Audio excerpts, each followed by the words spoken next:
Hello guys, in this video we are going to talk about Raztune.com. So it's where you listen to music to earn money. Is it real or is it just another scam?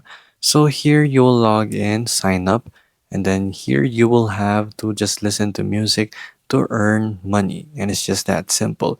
You can be a listener or an advertiser.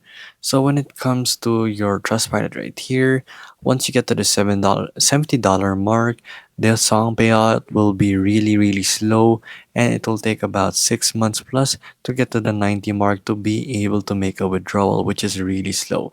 So it's just trying to scam you basically from withdrawals. So it will make you look like you are earning in the first few days, and then that's where you'll get scammed by listening to so much songs with so much little pay. It's not even going to be worth it.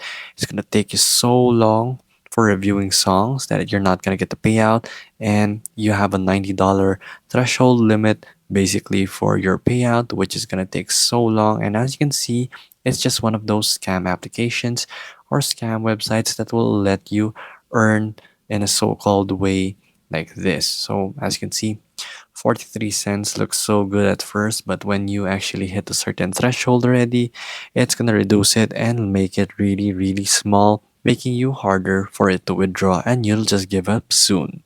So there you go guys, this is the verdict for Raztune. It's just another scam shimmy website.